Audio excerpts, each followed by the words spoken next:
more love from their parents? An only child or one of 12 children? You get the question? What would you say? Intuitively, the only child. What would you say? Said you can't make a judgment. So we're talking about normal parents. One of 12 children gets more love. That same child, one of 12, gets more love from his parents. You know why? Because the parents... But after another. No, because the parents have 12 lessons in love. They become professional. They become good at it. To give you an illustration that's more more real, when I got married and I had my first child, I was one of the late marriages in my group of the fellows in the yeshiva. So the other fellas all came to me with their first child. They wanted me to admire their kid. And that, to me, before I had my own child, an infant, there's nothing to it. I mean, what can you admire in an infant? He squeezes his head, he cries. I thought they were out of their minds. Yeah. All right, so you gotta admire it. I got a good line in case you have to use it. You say, "Wow, what a baby!" They do the rest. That's just a love. They go along with it 100%. You understand? Okay, then I had my first child, right? I had my first child. Trying to figure out what it's about, right? Yeah. By my 12th, I've got 12 kids. Yeah. By my 12th, I'm a connoisseur. Any child, you show me a child, I'll tell you its beauty, I'll tell you what it looked like. Good looking, the whole thing. I'm a connoisseur. Yeah? You make an effort to appreciate it when it's yours. Makes sense? So if you make 12 efforts, you learn a little bit. Yeah? So you become a little professional. Yeah? That's the idea. If you make an effort to understand how do you see these virtues and what are these virtues and appreciate them, you become good at it, you can see it in other people. You can transfer it. Make sense?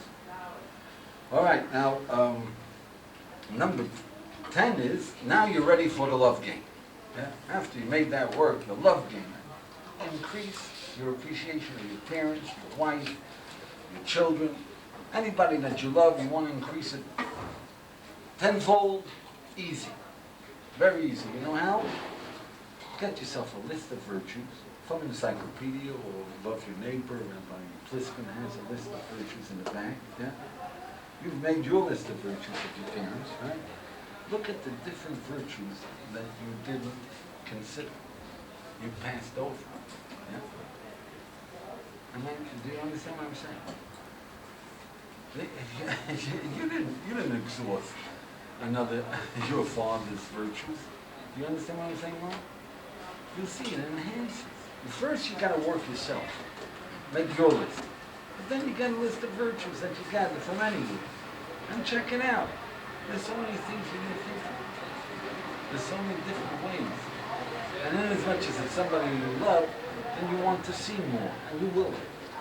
It enhances their beauty, enhances their virtue. It becomes more pleasurable to you. You're more able to enjoy your parents, your wife, your brother, your children. When you have a whole list of virtues and you check it out, you see the thing happen to a good extent. Make sense? Try it. That's the love. And once you become good at that, then you use it for people just you like. Yeah? You see that you can see the human beings are full of marvelous things. All right, number 11 is, this is on an individual basis. There is a way of loving humanity per se. You're a human being? Beautiful. Human being? How? Love human beings just because they are human beings. Never mind, you haven't seen their virtue. Your love of humanity. Why? There is virtues that all human beings possess in common. You see that? That all human beings possess, every human being possesses some virtues. Learn them. You will not find a human being in this world that doesn't want to be good. Just makes a mistake. What is good? Right? But they all want to be good. You won't find a human being that doesn't want to be good. Doesn't need self-respect. Yeah? Every human being has got potential. That's what we Jews taught the world. You know that we believe all men are created equal comes from Judaism, the American Constitution, Bill of Rights, right? All men are created equal. What's equal? Potential. Potential is great. That's beautiful. What do you think the beauty of a baby is? Potential. Every human being's got that potential. Made in the image of God. You've got to learn what it is, right? Every human being wants to love and to be loved, which is a beautiful thing. Every human being takes pleasure in giving other people pleasure. All things taken under consideration. In other words, you come to any human being and you say, hey look, would you spend an hour, here's a lot of ice cream cones, you just hand them out. Yeah, would you spend an hour? Everybody will do it. Wow, great. Yeah? Hey, wouldn't it be a kick? Sure, for everyone. Would you spend an hour doing an ice cream cones? All the kids gather around your head, right? I mean, it doesn't cost you anything, you understand? Of course you something, right? If it doesn't cost you, it's a pleasure. And it's a beautiful thing that human beings take pleasure in other people's pleasure, right? That's gorgeous. Just that they don't know that they do it, but it's a pity. At any rate, the art of loving human beings is to realize that human beings are beautiful, that we share in common. Do you see that? Yeah? You've got to learn that. You've got to learn what it is that human beings are virtuous. Yeah? Number 12 is that there is another aspect that you've got to learn in order to really do this good. And you know what? In Judaism we say, you see, that you got to love humanity, but first you got to love Jews. You got to love Jews, but first you got to love your brother. You got to love your brother. I say, don't tell me you love humanity, but I can't get along with my brother. That doesn't work, you know. I love humanity, but my roommate, what a pain in the neck. Yeah? And that doesn't wash. You see that, yeah? So in Judaism we say, you know who the first one you got to love is? That's right. You have to come over. Love your neighbor as yourself. If you don't love yourself, don't love me. See, if you don't love yourself and you love me, you know what happens? You come to break my head to get even with yourself. You got it? If you're disgusted with yourself and you love me, then you'll hurt me to hurt yourself. Don't love me if you don't love yourself. Yeah? Does that make sense? So the first thing in Judaism we say is love yourself. Now love yourself is not so much appreciate your virtues, yeah? As much as be thankful for your virtues. It's a different feeling. See, when you love someone, because it's virtue, it's beauty, you want to draw close to them. Yeah? You can't really draw close to yourself. So love yourself, and you should make an effort. That should be the first effort. Is say to yourself the very same things. You see that you say about humanity. You want truth? Would you like truth along? Yeah? Isn't it beautiful people who really want truth? You really want truth. Isn't that gorgeous? Thank God. It's a joy in life. That's what you get. Yeah? You take pleasure in giving people pleasure? Isn't that beautiful? Taking pleasure, giving people pleasure? If you can afford it, you know, take pleasure in giving people. Isn't that beautiful? Thank God. Look at you. You love people like that. So you thank God. It's a joy of life. That's self-love. It's not self-contemplation. You don't contemplate the amazing, yeah? But it's great to be alive. And it's a joy in living. Am I making sense? Yeah? So after you know your virtues, find them that is common to all mankind, right? Try to find them in your parents. You'll find it a lot. They also take pleasure in giving people pleasure. They also want truth. They also would like to communicate with people. They also want to be fair. They want, whatever you find in yourself, you can sort of be sure other people have it. Find it in the ones you love and enhance it. Once you find the ones you love, find the ones you know. And then slowly you'll realize human beings all share it. And you can see it. Then you will love human beings. It's work. I'm not saying that this is something that's like that, but if you can really love humanity, then you have a power. You have a powerful living. You know, in the insurance business, so they give the secretary, the salesman, they give the secretary, he gives the names on each policy, yeah, and the beneficiaries and their birthdays, right? And the company sends, on the birthday, the company sends a week before the birthday a happy birthday card to everybody in there. You know why? Because when the customer gets a happy birthday card, he hasn't gotten one for the last 15 years, right? Yeah? You know, he's an older guy, yeah? He says, who the heck remembers my birthday? Oh, it's Joe Schmo, the insurance man. I wonder if I need insurance. Because he thinks Joe Schmo loves him. He gets the illusion. Yeah? If you really love people, you know what they'll do for you. Yeah? You think they'll give you the opportunity? Right? So it's very pragmatic, you know, down to earth. Love is a power, but it's your pleasure. So if it's your pleasure and it gives you power, I'd be silly. Work at it. Work at it. Takes work, so what? Okay, number 13 is, in Judaism we say, you can't really do this right without being really a philosopher. Philosopher, which is a motivated searcher, intellectual, objective thinker. A philosopher. Because otherwise, you don't really appreciate virtue. You don't understand virtue. You don't see virtue. You see it, now you don't. You get confused. You know? You don't have definitions. So in Judaism we say that really to do it, in as much as love is to appreciate and understand virtue in order to see it, so in order to list them and articulate them, you have to be a disciplined searcher, thinker. Right? So, as a beginning, as a career of a philosopher, take the list of virtues that you find, if you do these exercises, right? And put them according to priority. Which is the most important virtue? Which virtue is more valuable than another? All virtues the same. Honesty, intelligence, appreciation, sensitivity. Which is the more valuable virtue? How do you grade a virtue? A person may be honest, and another guy is more honest. Yeah? And a third guy is even honest to a fault. Yeah? How do you grade virtue? Struggle with that, you see that it requires understanding, right?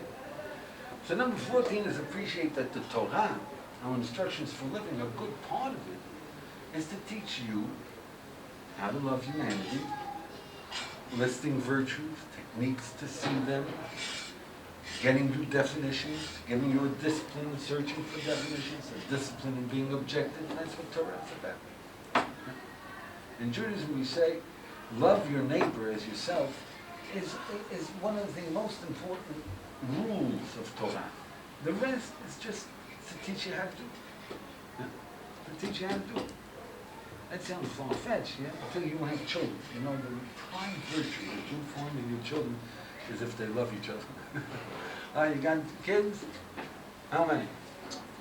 3. They love each other? Ah, what a pleasure, yeah? If your kids love each other, it's a happy life. Yeah? They're together, they love each other, they take care of each other.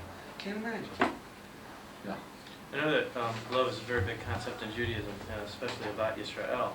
And I don't think that any traditional Jew or Orthodox Jew would deny the concept of Abat Yisrael. But when it comes down to an individual level, I personally find a lot of Jews who don't act and don't appear to even feel this love for other Jews, so long as they don't agree and do the same things that they do and act the same way.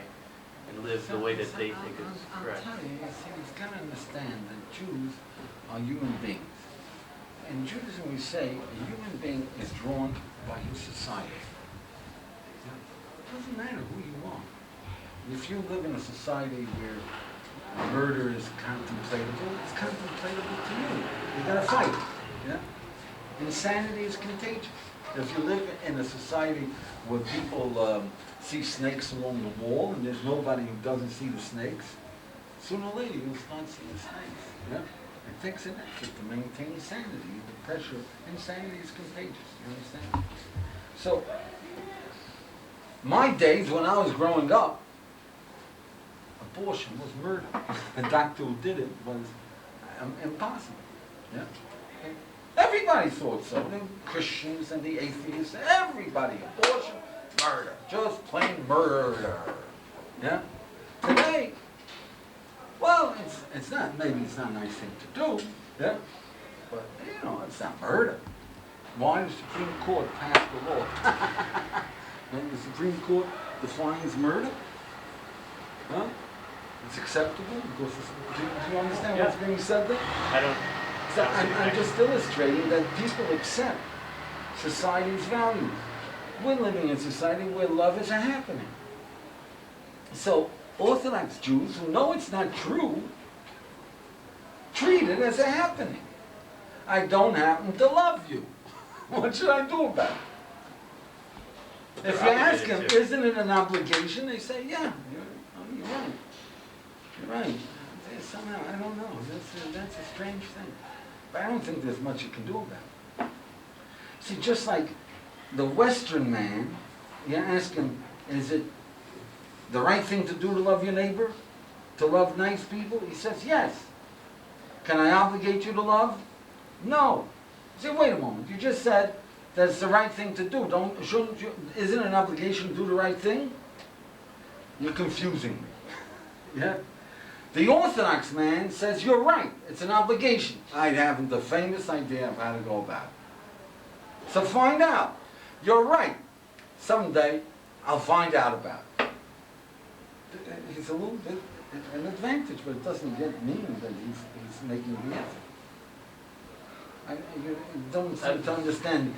Look, the point is, Judaism, The Torah point is it's teaches as much as it a to us. mitzvah as anything else. And Right. but it's the least kept of the mitzvahs in my eyes. You know, let me give you an illustration. You know, we have a commandment. You're not allowed to say bad things about other people. And in our instruction, you're not allowed to say anything bad. You're not allowed to say he's stupid or, you know, he's wasting his time, doesn't know what he's doing. You're not allowed to talk about another human being. Huh? That's called Lashon Hara. There's a lot of laws involved in Lashon Hara. Yeah? Now, according to our tradition, Lashon Hara is worse than practically any other sin. It's a terrible mistake. Right? So when I started this yeshiva, I used to set up the fellows who were walking in, you know, were with us for 2 weeks, a month, 3 months, 6 months. I set them up with families for Shabbos. Give them some experience. So I would talk to the family afterwards and say, how did Shabbos go? I said, you know, this kid comes in, and I'm talking to my wife, and he says, pardon me, isn't that Lashon Hara? I said, yeah, I guess so. Yeah. He says, well, don't you know that Lashon Hara is worse than eating pig? That's right, he says, I have to say, it's right. Do you eat pig? No, I don't. I don't eat pig. How can you talk Lashon Hara? I don't know. I talk it. Does that illustrate to you? Yeah? No, you're saying he's right. He's right, it's Yeah. crazy. You Yeah. see, this is the mistake that Westerners make. In Judaism, we say every human being in this world is created with a sense of right and wrong. And he wants to be right. He's good. He wants to do the right thing. You get that? That's the Jewish view. We're good. We don't have a word for sin. In Hebrew, the word that's translated as sin, you know what the word is? Chet. Yeah? On Yom Kippur, you say, Achet shechatanu l'fanecha, you know? Chet literally means a mistake. Yeah? People want to do the right thing, they make mistakes. They want to accomplish, they want to be productive, they make mistakes. Yeah? So father says to his son, you idiot, you're the bane of my existence. Yeah? He thinks somehow a weird, crazy way that his son will say, oh, thank you so much, Dad, you really straightened me out. I can't tell you how much I appreciate it. Yeah? Never happened in all the last 100 years. Yeah? But wishful thinking, magical thinking. You get it? So in Judaism we say the only problem of human beings is mistakes. And a man, a human being, does not make mistakes unless he allows Ein Adam Choteh, he does not make a mistake. Elo shenichnas bo ruach shtus, he allows the spirit of insanity to overcome. You get it? For a moment, the father says to the son, you idiot. He allowed the spirit of insanity to say, my son will appreciate and understand it. Yeah? And the son answers the father, look, I don't give a hang what you say. I think you're an idiot yourself. He also wants his father's love and respect. The father wants the son. They want to communicate. That's it. You want pleasure? Teach him how. Doesn't that make sense? Yeah, but I don't have time now. What do you? I gotta go get pleasure somewhere else. We're Jewish people. Hold them in the firm. You know, we know about pleasure 3,500 years. Shouldn't you? Yeah, but the battle for life is the battle for sanity. Sanity, living in reality, not letting it slip. Yeah? So a Jew starts out with at least he knows what sanity is. An Orthodox Jew knows you've got to love Jews. It's a big responsibility. You've got to love humanity. It's a big responsibility.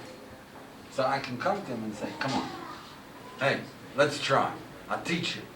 He says, not today. All right, I'll come back tomorrow. Well, maybe. It's a little crazy. Come on, you'll enjoy yourself. Don't want to learn. Yeah? It's crazy. The helpful life is not the same.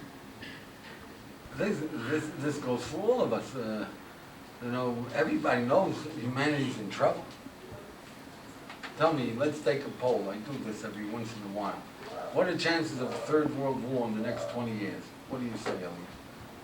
Statistic. 0 Yes, to sir. 100%.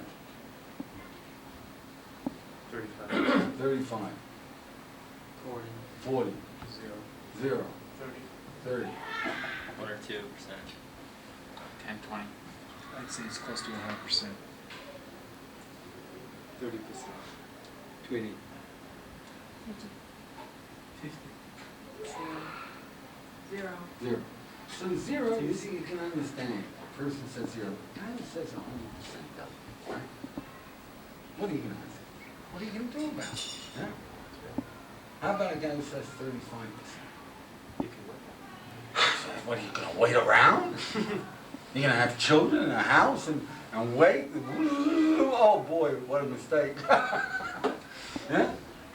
Do something about it. It's a very serious situation. But I don't want to hear about it. I don't want to think about it. And if you want to be my friend, don't talk about it. Did you ever hear that one? I don't want to hear about it. I don't want to think about it. And if you want to be my friend, don't you talk about it. Is that sane? Insane? Well, let's face it, let's do something. It's not good, it's not good. But there's 1,000 problems that we want to sweep under the carpet. I don't want to hear about it, I don't want to think about it, I don't talk about it. 1,000 problems. Economic bomb, sociological bomb, pollution bomb, atomic radiation bomb, right? What? So you see, the people escape reality. If it's unpleasant, they just hide. Makes sense. At any rate, so the number 14 was that Torah gives us the discipline and understand and teaches us how to be philosophers, etc. So number 15, let me just cover a few things what Torah teaches us. The biggest virtue common to all human beings, see, the biggest virtue is the Pirkei Avot that says how marvelous is a human being. He is created in the image of God, everyone. You know what that is? Free will. Any human being, that's what we mean, all men are created equal. Doesn't matter, you could be born a Hottentot, an Aborigine, a Chinese communist, you've got free will. And there's a common denominator for free will. Learn how to use that. The power is infinite. Infinite. The image of God. Every human being has got it. You gotta understand. Define it. Learn how to use it and use it. Yeah? But you understand what a human being is. Never underestimate a human being. We were known in the world the dignity of the individual. The state has no rights on the individual. The individual is unique. Another aspect, the Torah teaches us, you see, in priority, which is more important. You see, and this is something that people question. A righteous person does everything he knows is right. Yeah? A holy person who's lifting above this world, so mundane, in touch with the Creator.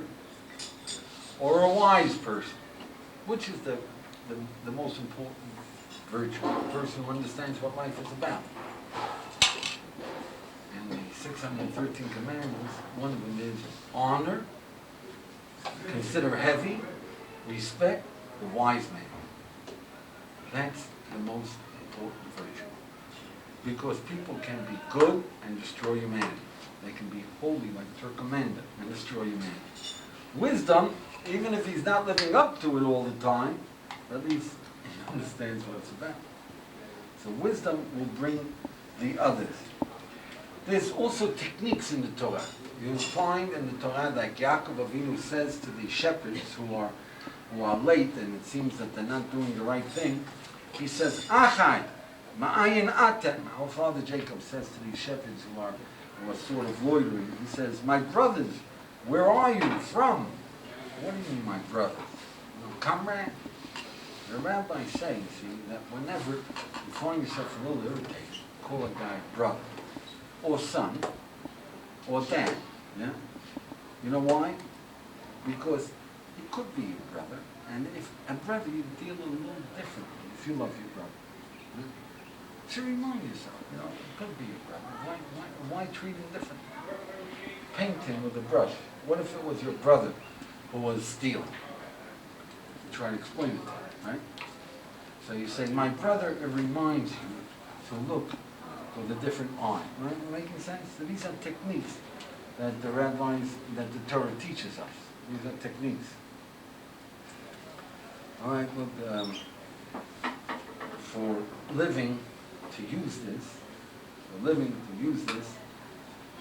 certainly your own family, your children, your wife, your parents, and your brothers and your sisters, and your friends, make sure that you're getting pleasure out of that. It makes for a different relationship and a different power of working together and accomplishing a different listening to each other, a different ambience to your home. Make sure you're getting pleasure. Now, play the love game. Yeah? Now, if you can transfer it to your working place, yeah? Even if you're an employee or an employer, it doesn't matter. But if you can get people to take pleasure out of people, you're doing a lot more, whatever you're undertaking. You're getting a lot more out of it. All right, so try the love game. See how it works.